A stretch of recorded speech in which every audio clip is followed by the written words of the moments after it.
Welcome back. This is video number 5. And now that you understand how to figure out the exact demographics by utilizing the Alexa.com tool, the Facebook Ads Audience Insights tool, if you can find a magazine for your particular niche, with magazines, they always have what we call media kits. And within the media kit itself, generally speaking, it will tell you the exact demographic. So you might get some data from these media kits that you might not get from these other tools. And that's why we're using this route in addition to everything else that I have taught you.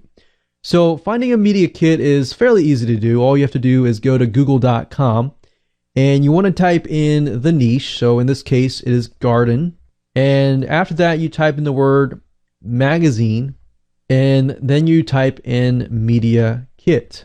Now, obviously, like I said earlier in the previous video, you want to make sure that you visit the site and make sure that the magazine fits your products and services, because if it doesn't, then you might getting the wrong data. Okay, so we can see find garden media kits. And if we go to click on images here, we can actually see what the magazines look like. So we have a better idea of what we're dealing with. So for example, if we were to click on Better Homes and Gardens, it's not directly related, but we can see that it is somewhat related. But this gives us a better idea. I've been seeing garden design lately a lot too. So actually in the past 3 websites, I saw garden design. And I don't know if that contains blueprints or anything, but that might be a potential product right there. So just by going through here and finding your perfect buyer and who they are, you can figure out other things as well. So we can see garden magazine media kit. We're going to go through here and I'm going to go back to all. Just going to go ahead and click these here. We got Better Homes and Gardens media kits, garden and gun media kit, which is probably not exactly directly the same. Organic gardening media kit. And let's just take a look at what we found here. So find garden media kit. Basically, a media kit for a magazine is a page that tells you how much it costs to advertise on their magazine. But in addition to that, it'll also tell you the demographics as well. So not 100% if that's the case for this one. Let's take a look real quick. Okay, so rate card, find garden, 1.2 million unique visitors. Plays online demographics. Aha, see, there we go. Nice. So this is what we wanted. Gender, 80% female. That confirms what we're talking about. Graduated from college. That confirms it as well. Medium income, about $100,000. Age, 59. So we can see that it's kind of more on the older scale. 59 years old. Married, 69%. How big is their garden? How big is their garden that is editable? Wow, that's really, really deep. And their average amount spent per year on gardening and related activities. So they're willing to spend up to about $935. So that gives us a good idea of who we're dealing with, right? Now let's check out these other media kits. Sometimes if you go to the main website and you scroll all the way down and you see like a button that says like advertise or anything like that, you'll be able to get the media kits from there. So we can see here, media kit. Okay, so I guess this whole thing is the media kit. So research, adult readers, women readers, tablet demographics. I'm going to click on women readers. And the question is, does it compare with what we have been looking for in the past? So for example, we can see that the majority here is about 18 to 49, but it jumps, no, actually 16,000 is up here. So that confirms it's 50 years and older. See, the majority earns more than 50,000. They are definitely married. They own a home, graduate college, and they have children under the age of 18 or their children are parents. So their children could be parents and they're retired, or they have children under 18, so they could be in that life bracket as well. So that confirms a lot of information. So these are essentially kind of shortcuts that you can take. But in my opinion, I would do these in addition to Alexa and Facebook ad audience insights. So that pretty much confirms a lot. So that is really good information. So I'm going to jot this down here. So as you can see, that confirms a lot of information that we have already dug up, and the pattern is consistent throughout, which is a plus, because now we know that this is for sure our perfect buyer, is within these specific age range, specific education, and more. So now that you have this right information, we can move on to the next video. Welcome to video number 6, and in this particular video I'm going to show you how to map out a typical day of your perfect buyer. Now the reason why you want to do this is because you'll get a better perspective of what they are dealing with from day to day, what frustrations they're dealing with, what gets them excited, what gets them mad, what gets them sad, and everything in between. So one of the best ways of doing this is simply really get yourself in the person's shoes. Now, like I said earlier, this is actually harder than it sounds.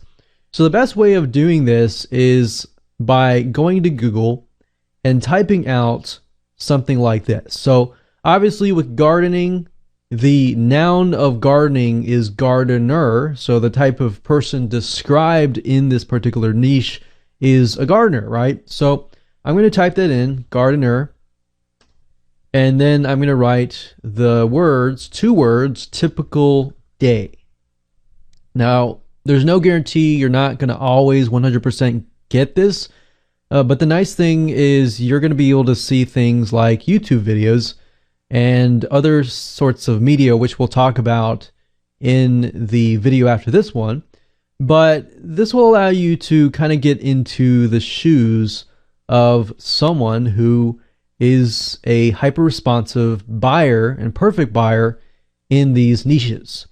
So another thing is gardener journals, taking a look at their day-to-day journals. If they have any, I'm sure they have blogs, I'm sure they have different things where they talk about their day. Obviously, an easier way of doing this is to go on a forum and maybe follow a person and see what they are saying. And you can also maybe even contact them and say, hey, I want to talk to you or interview or pay you money to interview you to get an idea of what your typical day looks like. But by doing this process, it's going to really help you out as far as figuring out what potential products and services they will want to buy. Obviously, different people are going to be different, so it's not really 100% one size fits all. But if you talk to a perfect buyer, you will get a better sense of what they are dealing with. So as you can see here, let's just go ahead and click through here. So a day in the life of a landscape gardener. A day in the life of a gardener working at this place, landscape gardener. Day in the life, a typical day. Cost of gardener. It's not what we're looking for. See, a day in the life. So I noticed there's a phrase going on here that's very, very similar. A day in the life of head gardener. So maybe I'm going to switch this around, because one thing you'll find out is as you are going through here, you'll notice that they use similar words over and over again. So gardener, a day in the life of a gardener. Ah, look at this. A day in the life of a head gardener. A day in the life of the organic gardener. We can see videos here too.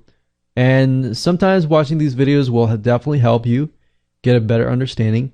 But in this specific method, I would just spend about 15 to half an hour to try to map this out. Life in a gardener, a day in the life of a gardener. So I think we have enough tabs open, so let's just take a look.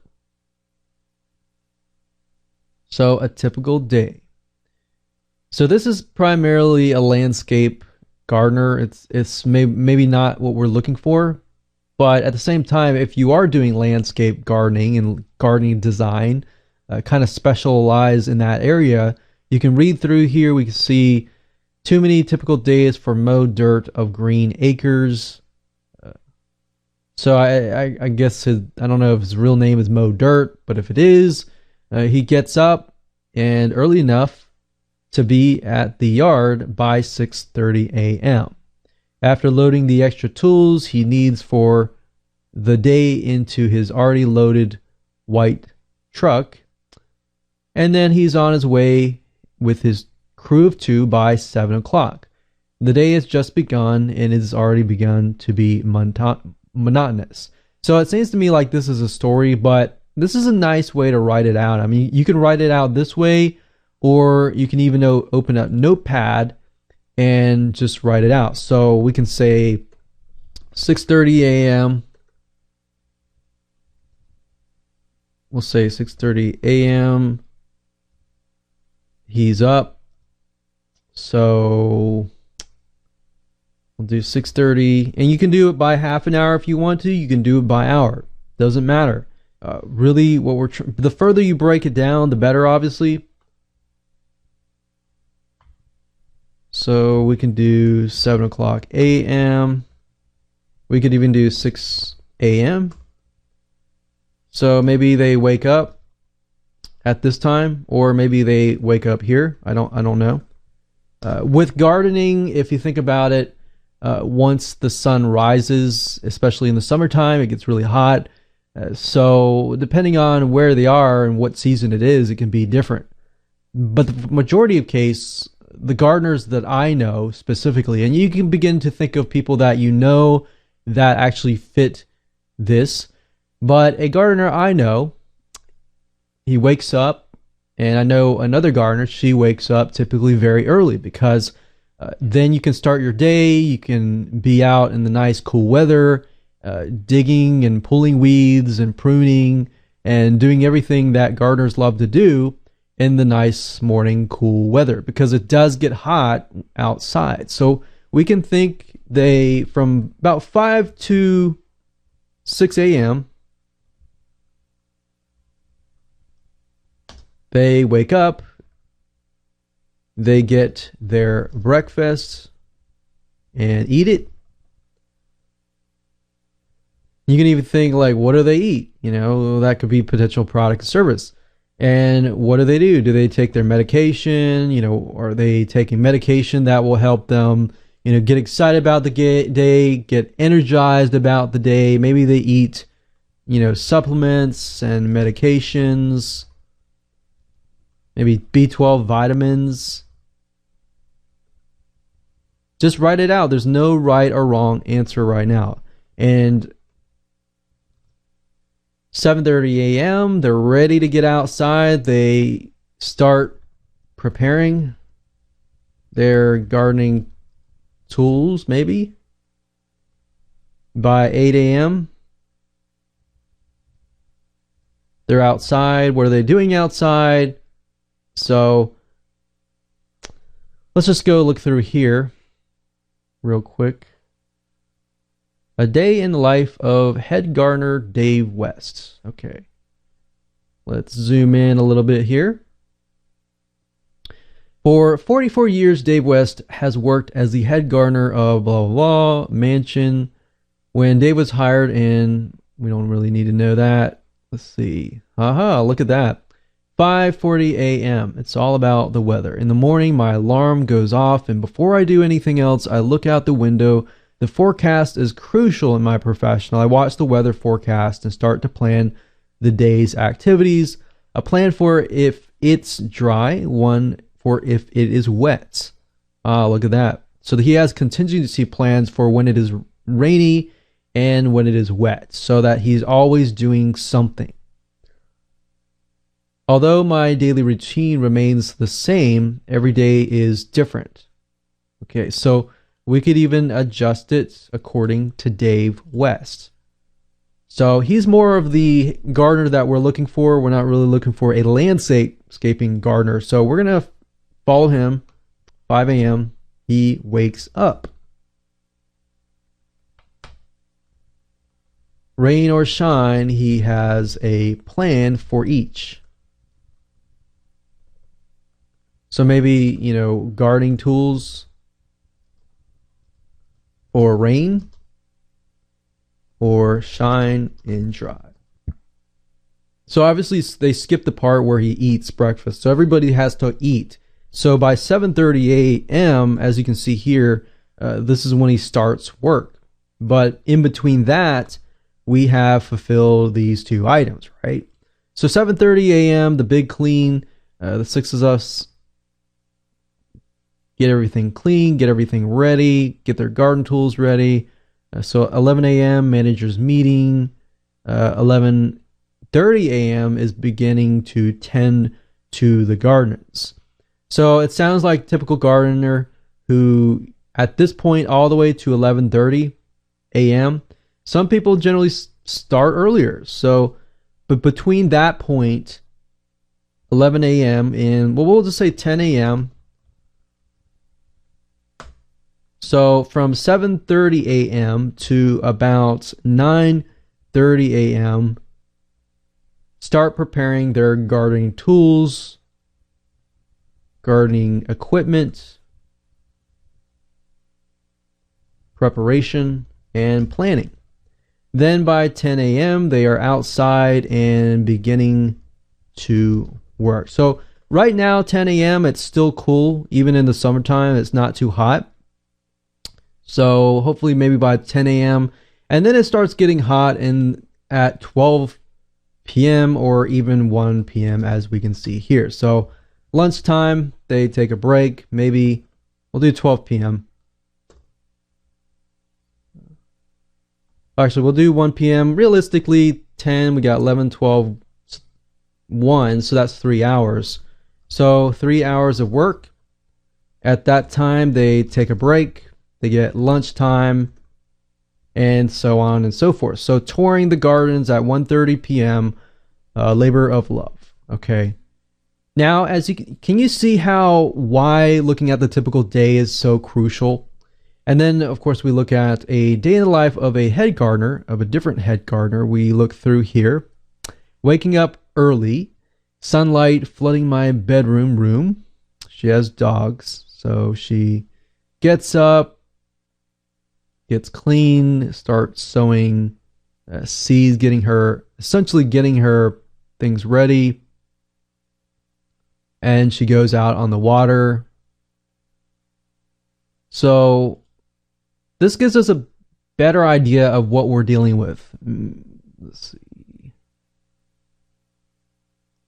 So that's what I would do. I would just go through here and try to figure out what is their typical day look like. If you need to watch YouTube videos and get a visual perspective of what that looks like, then I highly recommend doing that, but try to map it out all the way to the point that they sleep.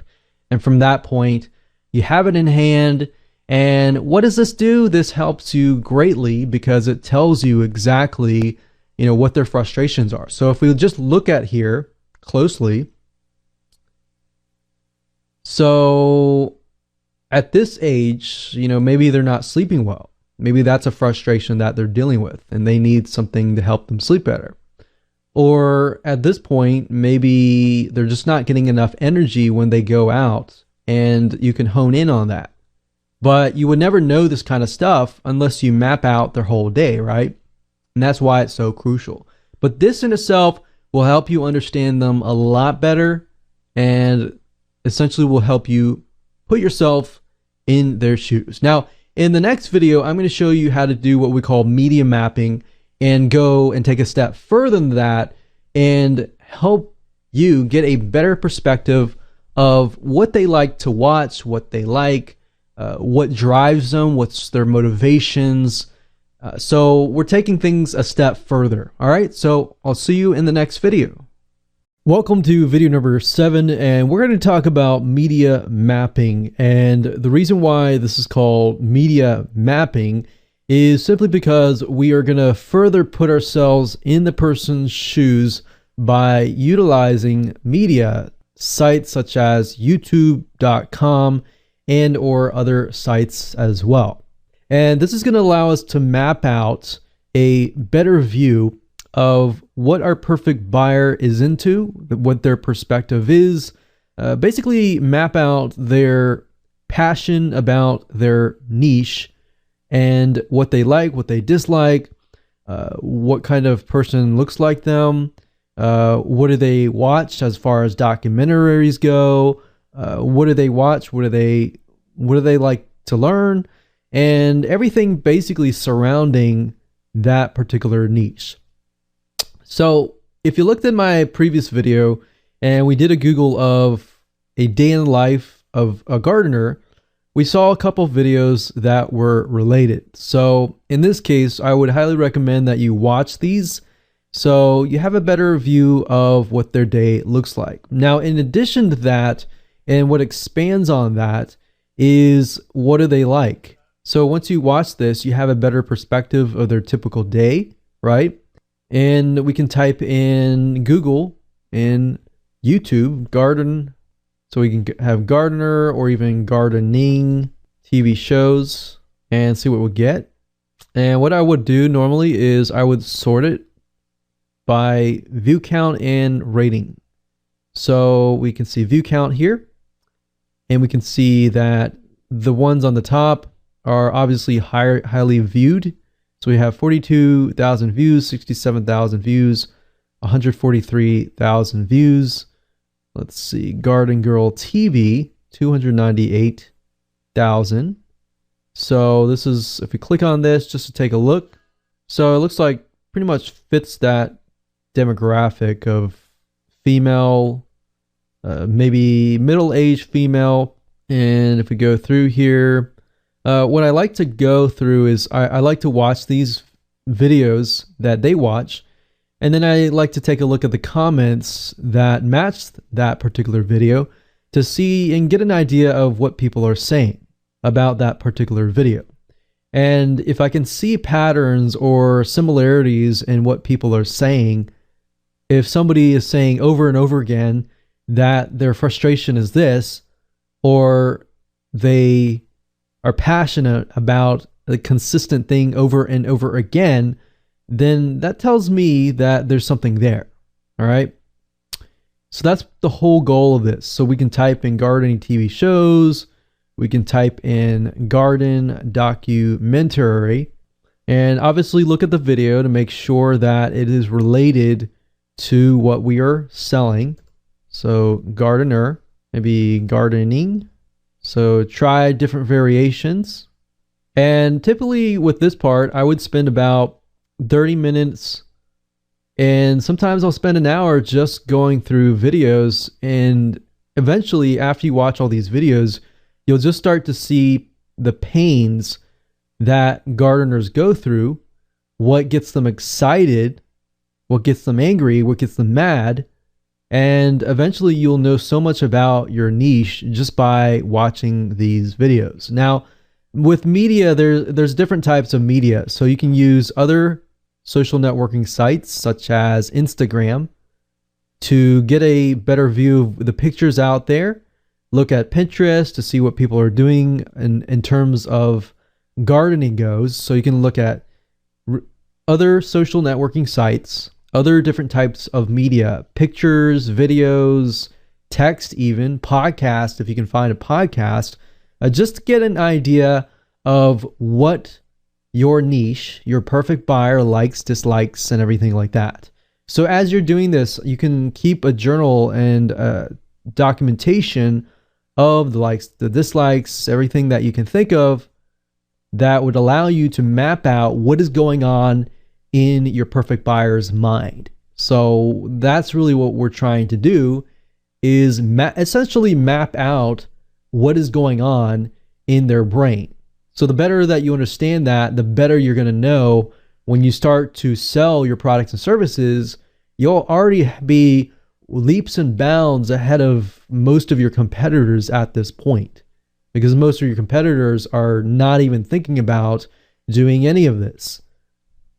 So I hope you'd enjoyed this video. In the next video, we are going to talk about buying habits. And what this will reveal to you is what they're willing to buy, what they're willing to spend even more money for, so that you have a better picture of what products and services that you could essentially offer to them.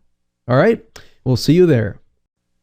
So congratulations, you've reached the end of this video course, and this particular video is video number 8, and we're going to talk about the buying habits of your perfect buyer, why they buy, what do they buy, and things related. So I'm going to be visiting 2 different websites. We're going to be utilizing the Facebook Ads Audience Insights tool, and second of all, we're going to be utilizing Amazon.com.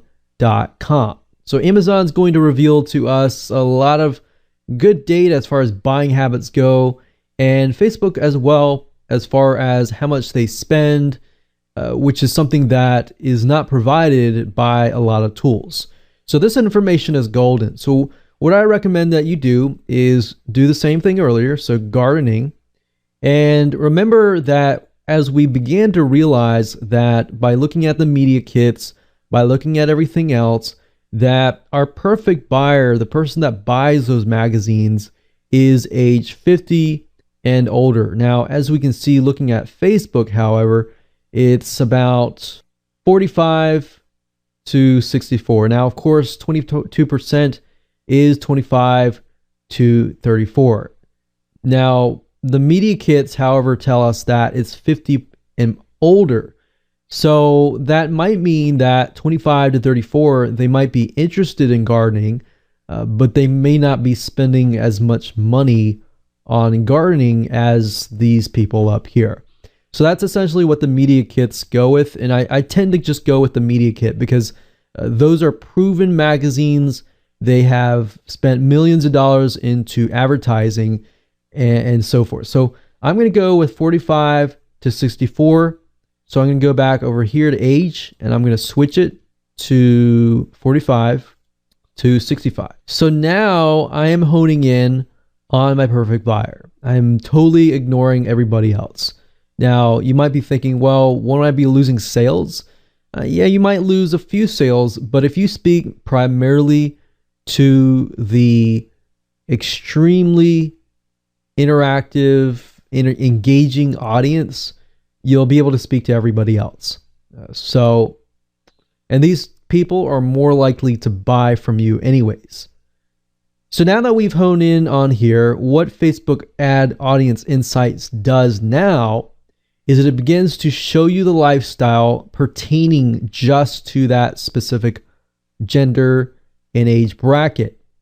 So you see how powerful this is, and you see how step-by-step process through this whole video course brings you to this point of realization that this is your perfect buyer. So now we can dig into the lifestyle, we can dig into their realistic education levels, relationship, job titles, which we can see overall it's consistent across the board. Now, if we go straight to household, this will begin to tell us how much they can afford. So most of them are earning about 50 to 75 grand. And the second highest is 75 to 100 grand.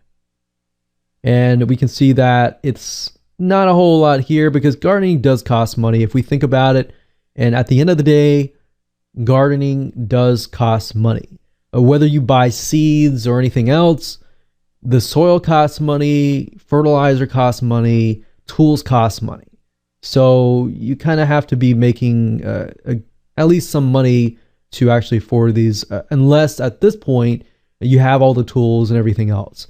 So the reason why I'm saying this out loud to you is because I've realized and I've discovered things along the way. And I really want you to do the exact same thing. Is as you begin to discover things, just speak it out loud and just write it down. Whatever you learn best, just get it ingrained into your brain.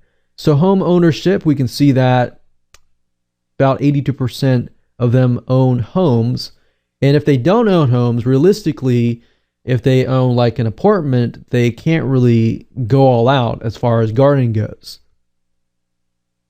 So that kind of confirms that there. Household size, home market value, how much is their home valued at? So we can see that their home is valued about 100,000 to 500,000, so kind of upper middle class section. And spending methods. They use any card, bank card, travel and entertainment, gas, store. So if you look at this picture here, it tells us they do have credit cards. They don't spend a lot on travel and entertainment. They do spend money on gas, which we all do. They spend a good amount of money on their credit card. They mainly use credit cards. They don't use a lot of cash. They do spend money at upscale department stores. So that kind of gets us thinking, probably a woman. And if we click on purchase, of course, not always, but this is our main demographic. So purchase, retail spending, we can see that it is low as far as retail goes. Online purchases go high. They're very high as far as online purchases go. So if you're selling an online product or service, they're more likely to be into that. So US retail spending, that might be like the majority of retail. So gardening is very specialized. So they're spending more time on tools and seeds and everything else. Purchase behavior, what are they purchasing? So this is going to reveal to you a lot of information. So business purchases obviously are not a lot. Household products, pet products, health and beauty, home and garden, food and drink. So they basically spend most of their money on just basic essentials. Now, as you can see here, I can tell you right off the bat, this particular demographic also have tons of pets. So they love pets. And so you can see that they spend a lot of money on pet products. So now that you have mapped out their typical day, you can also get an idea of what other different products you can sell to them, not just within that particular gardening niche, but other niches as well. So in market for vehicle, we can actually see what kind of vehicles that they purchased. So a lot of convertibles, sports cars, mid-sized cars, luxury sedans. So now that we have a brief idea of what their spending habits look like, we can go over to Amazon and we can type in something like gardening. And I'm going to sort by, average customer review. So obviously the more customer reviews, the better. And this will tell me what exactly are they spending their money on. So we can see garden knife with extra sharp stainless steel blade.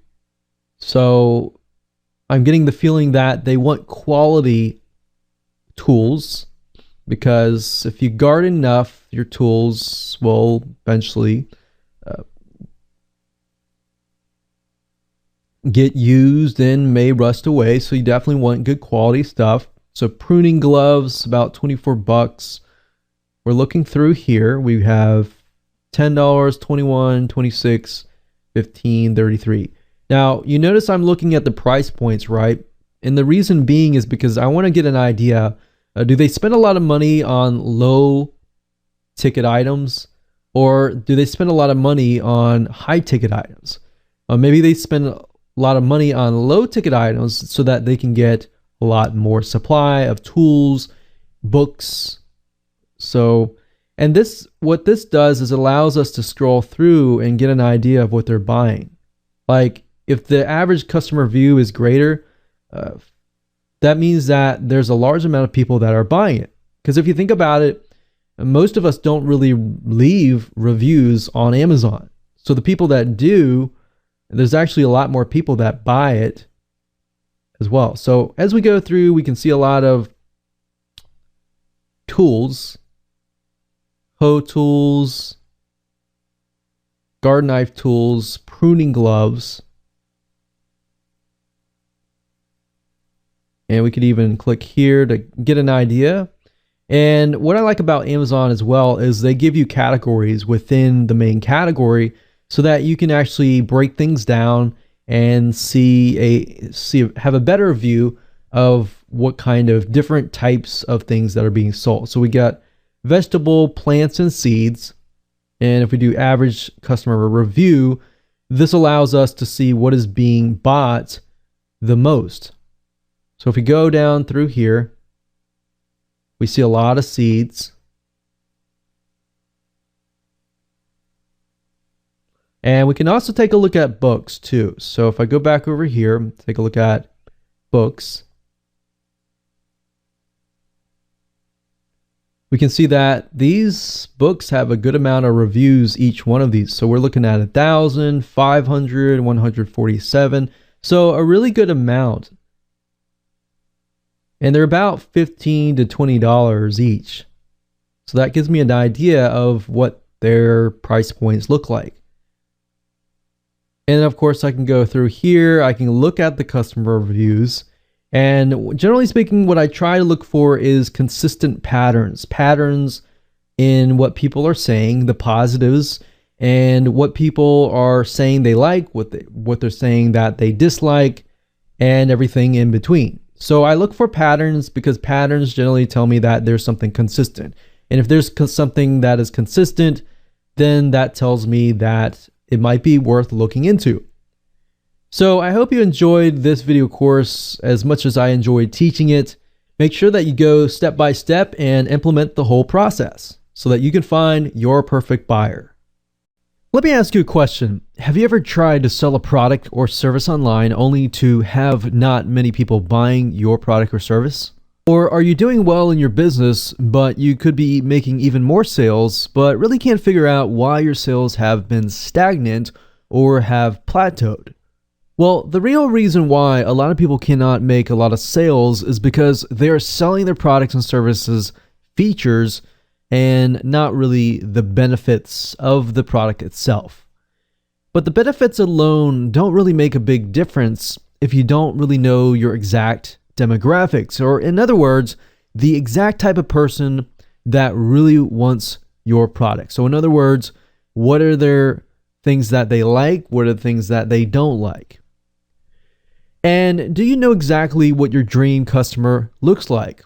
The type of customer that really wants to buy everything in your store, not just a few things here or there. You see, that's something that most business owners don't really think about until it is too late. But if you're reading this right now, then obviously you're not the typical business owner. You see, the truth is there are normal customers who might buy your product, and there are what we call hyper-responsive buyers who really want to find you and then buy your products or services. Can I ask which one of these buyers are ones that you want to attract? Well, let me tell you a secret. This is why gathering the right intelligence about your perfect buyer is crucial before you actually begin to build your business and market your products or services. Now that I have your attention, how can we go about creating a buyer profile? And beyond that, how do you know where to find these people? And how do you write your sales copy and use the right words so that you can appeal to them? Well, finally, you can discover how to attract rabid buyers to buying your products and services. This is going to be a 8-part video course, and this is going to be designed to show you how to attract the perfect buyer who wants to buy all of your products and services. Now, here's a quick video's overview of the videos themselves within this video course. Video number 1 is the introduction and quick overview. Video number 2, we're going to talk about researching your competition. Video number 3, we're going to talk about the basics of profiling. We're going to gather more intelligence in video number 4. And I'm going to talk about shortcuts in number 5. And we're going to map out a typical day of your perfect buyer in video number 6. And video number 7, we're going to talk about media mapping. We're going to utilize a specific strategy to help you figure out what exactly is the mindset and perspective of your perfect buyer. And of course, last but not least, video number 8, we have buying habits, which will reveal to us products and services that your perfect buyer wants to buy so that you have a better idea of what kind of products and services you can expand on in the future. So go ahead and grab this course now so that you can start attracting the perfect buyer that will increase your sales and conversions like crazy.